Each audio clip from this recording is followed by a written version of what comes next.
Olá, meu nome é Dorival Bonara Júnior. Nós vamos hoje trabalhar com a aula número 9, falando sobre planejamento financeiro, avaliação de riscos, dentro da disciplina Elaboração e Análise de Projetos do curso de Economia das Faculdades Oswaldo Cruz. Isso na primeira parte. Na segunda parte da aula, que é composta por 4 aulas, nós vamos ter a oportunidade de ver testes de hipótese em distribuições de probabilidade, distribuição normal e distribuição T-student. Mas essa primeira parte, que a gente agora está fazendo a apresentação aqui na tela, deixa eu colocar de uma maneira correta.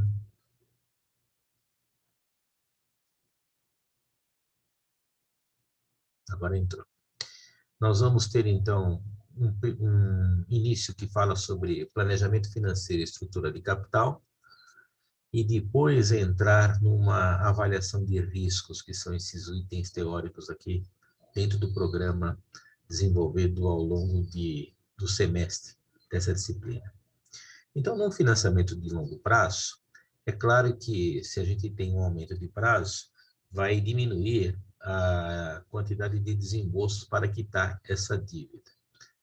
E é importante a gente falar que no diagrama fluxo de caixa para o projeto, a decisão do investimento é separada da decisão do financiamento.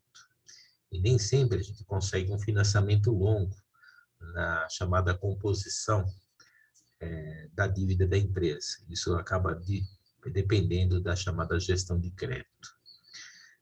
Nós vamos fazer agora a apresentação de um exemplo com números, tirado do livro do Joan Lepone.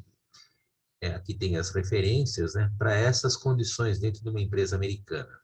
Nós temos uma alíquota de imposto praticado lá de 35%, a taxa requerida, a taxa de mercado é 15% ao ano, e nós vamos tomar aí uma decisão de investimento em cima do demonstrativo que aqui aparece indicado. Então, nós temos um fluxo de caixa em anos, até 5 anos, o custo inicial, que é negativo, receitas e custos. Isso vai acabar gerando aí essa última linha. Claro que antes disso tem a depreciação linear do equipamento, que são saídas, por isso que são valores negativos. Aqui o fluxo de caixa operacional, que só não vai ser igual ao fluxo de caixa porque precisa lançar o valor inicial.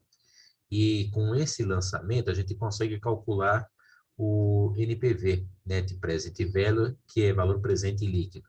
Seria o retorno do investimento, descontando o investimento inicial no instante zero, para poder saber se esse negócio com esses valores é indicado ou não. Então, nós temos aqui uma situação com números para fazer a análise. Usando uma planilha do tipo calculadora HP12C, aqui tem os passos. A gente coloca a taxa requerida e coloca os lançamentos.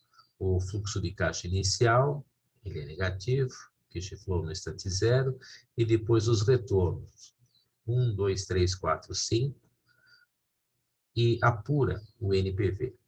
Esse NPV apresentou esse resultado. Esse resultado, como é um número maior do que zero, indica que o negócio é recomendado, que é interessante ou é viável. Apareceu nesse patamar aqui de 16 milhões 835 mil. Aí vocês vão falar, bom, o que a gente agora vai fazer em termos da viabilidade do negócio? Pensar nos ajustes. Nesse projeto, o gerente observa que ele consegue um financiamento subsidiado, porque é exportação.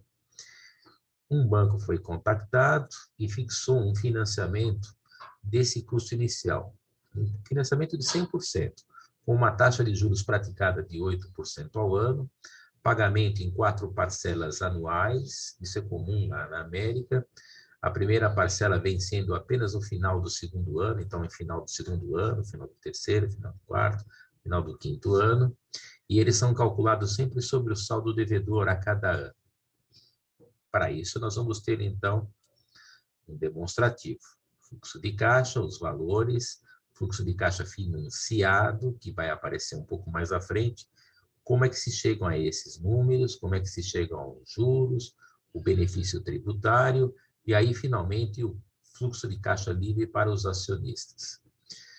Aqui tem os números. Na página seguinte, nós temos como que se faz a apuração desses valores. Então, especificamente na segunda linha, que é o fluxo de caixa financiado, nós temos um financiamento dentro do sistema americano, e aqui tem os valores, então, das prestações. Elas são negativas, porque elas vão corresponder às saídas no fluxo de caixa. Os juros pagos, que é fixado no contrato de 8% ao ano. Então, a coluna dos juros tem aqui também os seus valores. E é bom lembrar que os juros eles ficam dependendo sempre do valor financiado. Se o valor ele acaba diminuindo, então os valores dos juros vão ser decrescentes, vão diminuindo também. Ainda na segunda linha, nós vamos ter o cálculo do benefício tributário. Aqui na segunda é o fluxo de caixa financiado, né? E aqui a linha do benefício que tem aqui essa indicação, lembrando que esse 30% aqui é o que está estimado no financiamento. Então, nós temos aqui o lançamento, e ele acaba sendo modificado, porque ele acaba dependendo do tributo. Essa é a alíquota feita para o imposto, e agora a gente apura o novo NPV, o novo valor presente líquido, fazendo o lançamento desses valores aqui da tabela. Como foi totalmente financiado, então não houve nenhum desembolso inicial. Isso mudou esses números e mudaram os números daqui para frente, porque teve essa política de benefício. Eu lembro que o primeiro tinha dado esse patamar, esse valor positivo. 16, e aqui fazendo a apuração, a gente vai encontrar no patamar de 23. Isso mostra que a diferença do retorno com o investimento inicial acaba sendo interessante, então é interessante buscar esse caminho dessa parte do financiamento do projeto, até porque isso vai gerar um maior ganho para a empresa. Isso foi uma questão que envolve números, é uma avaliação puramente técnica ou matemática. Na parte de introdução à avaliação dos riscos envolvidos de um investimento, a gente precisa considerar muito a parte da incerteza. Então, nós vamos ter as fases 1 e 2.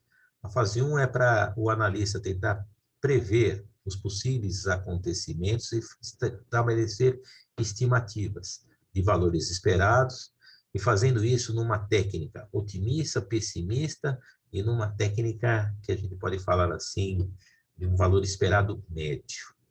Numa fase 2, esse analista ele precisa detalhar todas as fontes de riscos que estão envolvidas e acabar fazendo geradores de valores para esse investimento.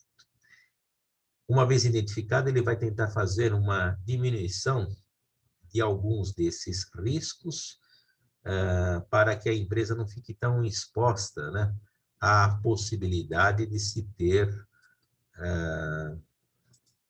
uma perda para o negócio. Então, a primeira parte é a introdução. A gente tem os fluxos de caixa que são futuros, então eles são incertos. A gente precisa fazer aqui a estimativa de um valor de cronograma, identificar a taxa de juros, a taxa de desconto ajustada ao risco. A gente faz então simulações, faz previsões, faz lançamento de números e fica avaliando qual o valor presente que a gente vai ter para cada uma dessas taxas que são inicialmente previstas. É claro que quando o NPV é positivo, a gente aceita o negócio, negativo a gente rejeita, e nós vamos tirar, então, agora, em números, uma situação para exemplificar essa situação. Nós pegamos um caso concreto do livro do Timothy, que fala sobre avaliações de projetos, na página 99. Aqui nós temos uma empresa americana que está pensando em comercializar um novo tipo de fertilizante orgânico, utilizando resíduos de uma fazenda de gado leiteiro. Então, é interessante que ele vai aproveitar uma sobra, um descarte, que é problema dentro da empresa em termos das agências ambientais.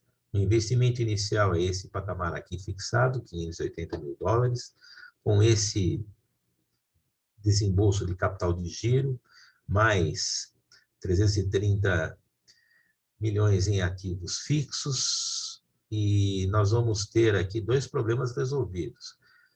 Essa demanda dos resíduos da fazenda de gado e também as chamadas restrições ambientais. Esse produto não é totalmente orgânico, porém ele é mais barato que os fertilizantes químicos tradicionais. Os fertilizantes químicos do tipo que usa a base de petróleo, eles têm esse custo por acre, 25 centavos.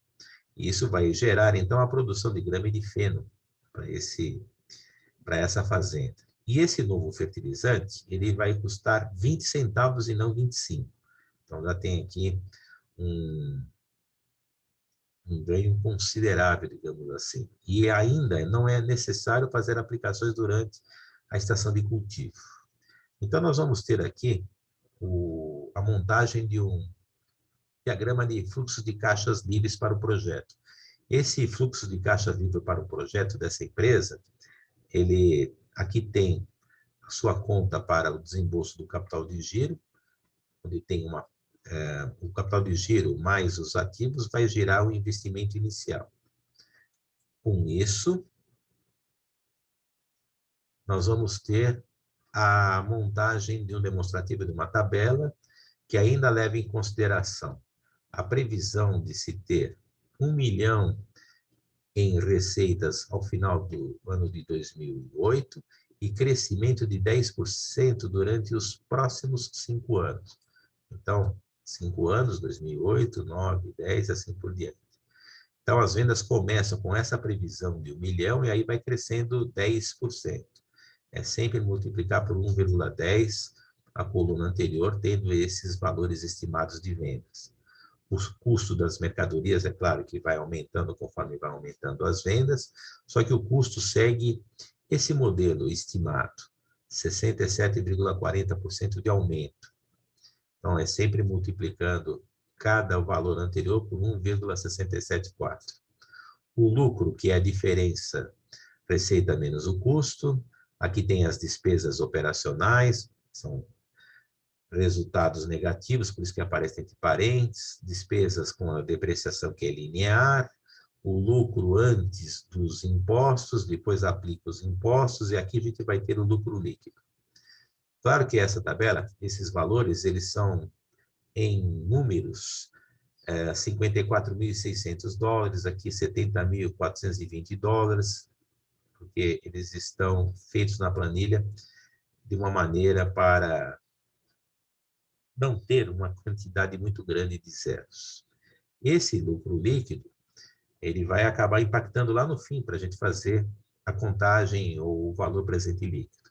Temos aqui a presença do balanço patrimonial. Isso é importante para se mostrar para a gerência a tomada de decisão, então entra em consideração ativos, depreciação, e aqui tem um total de linhas, os fluxos de caixas livres, é isso que vai acabar impactando de uma maneira interessante, os custos com os ativos, até a montagem desse fluxo de caixa livre para o projeto. Esses são os valores. E é em cima desses valores aqui praticados é que a gente faz agora o cálculo do NPV. Então, a gente vai lançar uma taxa de juros. Então, aqui foi feita uma observação. Como esse projeto ele é financiado com capital próprio, nós vamos colocar ou estimar essa taxa de juros. Por isso que aqui foi colocado 13,5. Tudo isso é uma estimativa, porque não vai precisar aportar recursos de outro local. Quanto aos valores, o investimento inicial, CF0 e os demais retornos estão aqui lançados. Ele gerou esse NPV. E olhando para esse NPV, a gente percebe que ele é positivo, o negócio é recomendável. Se a gente fosse pensar em calcular a taxa interna de retorno, a gente apura e calcula uma taxa. E esse número, 15,36 aproximadamente, por cento ao ano, ele é maior que esses 13,25. Então, se ele é maior, também pela taxa interna de retorno, a gente diz que esse negócio ele é recomendado. Então, é importante, na tomada de decisão, saber que a gente faz de uma maneira criteriosa, de uma maneira matemática, sempre analisando o que está indicando o fluxo de caixa livre para o projeto.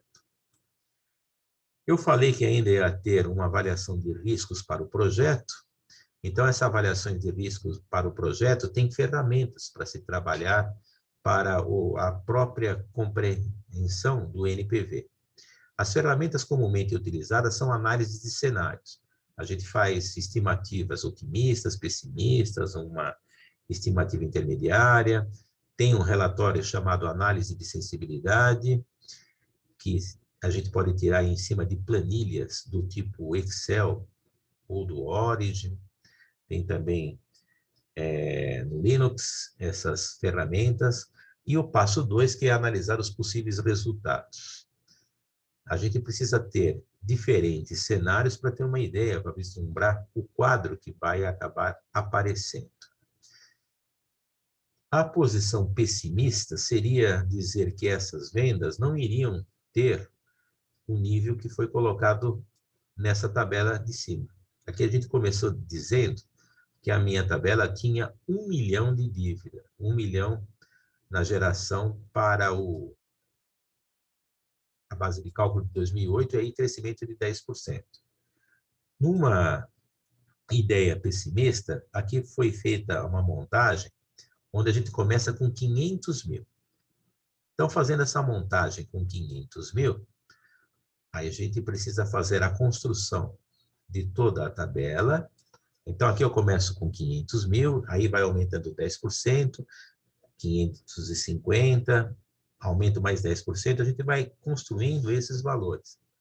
Faz a construção. Os custos continuam sendo 67% das vendas, mas agora as vendas também caíram.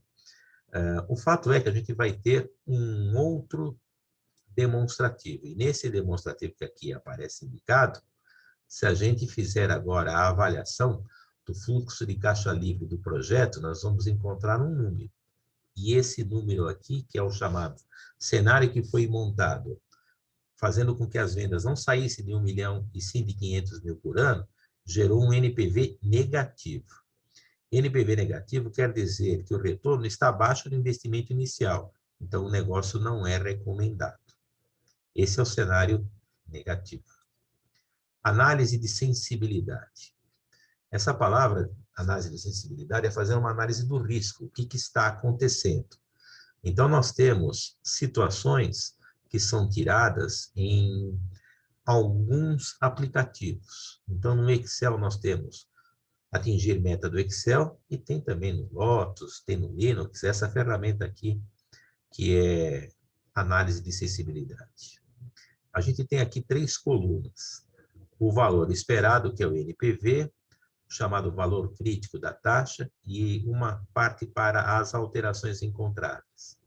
Aqui eu tenho taxa de crescimento, margem bruta, definição de margem bruta, lucro bruto dividido por vendas, despesas operacionais. Então, a gente tem aqui 6 coluna com 6 variáveis, com 6 premissas, e a gente vai fazendo aqui nessas colunas identificar valores para o valor presente líquido. É claro que o valor presente líquido, ele pode, nós já vimos no exemplo anterior, dar um valor positivo, dar um valor negativo. A gente pode simular essa situação na construção de um gráfico, fazendo a margem bruta, lembrando que a margem bruta já foi identificado aqui, que era o lucro dividido pelo número, lucro bruto pelo número de vendas, é aqui que está definido o que é margem bruta, acaba sendo uma porcentagem, e a gente vai ver quando que essa porcentagem atinge o valor zero. Porque o valor presente líquido, ele tem valores positivos, valores negativos. Aqui a gente fez uma construção de cenários ou de uma tabela, onde, para uma margem de 25%, eu tenho um valor presente líquido negativo. Uma margem bruta de 40%, eu tenho esse valor presente líquido que é expressivo, ele é maior do que zero. Tem um lugar aqui que ele salta do negativo para o positivo. O gráfico mostra que é um número entre 30% e 35%. O que a gente faz como tendência? Faz um ajuste por uma reta. A gente já mostrou isso em aulas anteriores. E o ajuste por uma reta seria fazer com que essa expressão que aqui aparece, a gente teria o primeiro ponto da reta, esse é o meu y, esse é o meu x.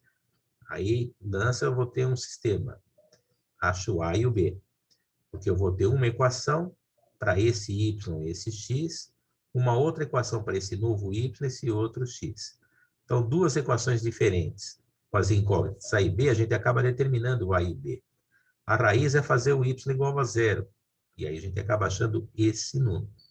Estipular a raiz, fazendo um ajuste que a gente fala linear. Quando a gente vai fazer a chamada apresentação disso, em termos para quem vai decidir se o projeto deve ou não ser implementado, a gente faz essa recomendação, trabalhar com essa margem bruta para cima. Porque trabalhando com essa margem bruta para cima, a gente vai ter uma previsão de ganhos ou de valor presente líquido positivos. Coloquei aqui uma coisa que aparece no programa, né, que é a aplicação prática, mostrando que quando a gente vai fazer uma recomendação, a gente precisa fazer um demonstrativo completo de todos os passos do chamado projeto. Então, tem que ter custos, preços estabelecidos, a forma de depreciação, fluxo de caixa operacional, fluxo de caixa. Aqui tem o cálculo do valor presente líquido, positivo. Taxa interna de retorno, desse patamar aqui. Avaliação aqui preliminar, os dados condensados, a avaliação de uma estimativa, aqui seria para ter o fluxo de caixa, onde analisando o valor presente líquido eu iria encontrar esse valor, se tirar a taxa interna de retorno eu iria achar esse resultado, em ambos os casos, aceitando o projeto. E eu falei que é preciso fazer estimativas pensando em situações pessimistas, situações otimistas do projeto. Fazer situações para a gente fazer interpretações, e interpretações que não são difíceis de se estabelecer. Inclusive, fica até bonita a sua representação. Esse é o ponto, por exemplo, de produção que tem o lucro igual a zero. Então, não se pode fazer ou praticar para essas condições aqui de mercado, um nível de vendas de 500 mil unidades. Porque 500 mil unidades, nós temos o custo maior que a receita, e aqui é prejuízo. Aqui é o lucro maior que zero, então a gente tem que trabalhar sempre com o nosso lucro acima desse valor. Aqui é 500, aqui é 1 milhão, então é aproximadamente os 750 mil que deve se operar. É uma leitura simples. Receita e custo, gera o gráfico. Aqui, para mostrar, por exemplo, o que está acontecendo se a gente estivesse trabalhando com 2 milhões e 400 mil unidades comercializadas, a receita é bem maior do que o custo. E esses relatórios de sensibilidade, eles fazem simulações. Aqui eu tenho uma grade, né, uma tabela, que fala o preço unitário em função do custo, o que aparece para o valor presente líquido. Então, essas tabelas, essas simulações, é que acabam constituindo geração de vários números, e a geração de vários números é para calcular lá no final o fluxo de caixa operacional e assim se ter o valor presente líquido. Aqui é uma tabela que acaba mostrando isso. Os relatórios de sensibilidade, eles têm essas estimativas todas feitas para se ter a recomendação se o investimento é ou não interessante. Mas não é apenas a recomendação, está carregado de informações matemáticas ou estatísticas para dizer se a gente aceita ou rejeita o projeto, sempre fazendo um cálculo matemático. A segunda parte da aula, essa é uma aula densa, que tem bastante números, né? É para falar sobre intervalos de confiança e testes de hipótese. Eu lembro que essa aula ela foi colocada já no YouTube, com cerca de outros 30 minutos, então é interessante que o pessoal leia essa aula para saber como é que se trabalha com a tabela normal, como é que se trabalha com a tabela T-Student, e se faz duas coisas aqui. Determinação de intervalo de confiança, que pode ser monocaudal ou bicaudal, e também estimativa sobre o teste de hipótese, se vai ou não aceitar uma determinada hipótese do problema. Então, aqui é uma situação que tem vários exercícios resolvidos, com todas as passagens feitas. Aqui, utilizações de tabelas, a normal ou a tabela T, e ao final existe um exercício para a gente fazer um treinamento. E esse final do exercício do treinamento é para fazer em sala de aula um treinamento usando uma tabela T de Stewart para valor menor do que 30 e um treinamento para a chamada tabela normal, quando a gente trabalha com uma amostra, um patamar de um valor maior, mantendo-se os demais valores. Então, a gente mostrou assim, nessa aula que tem uma série grande de informações matemáticas, né? Esses aspectos que envolvem o planejamento financeiro, a chamada avaliação, né, da estrutura do capital, e depois a parte que envolve os riscos e esses relatórios de cenários que envolve análise de sensibilidade.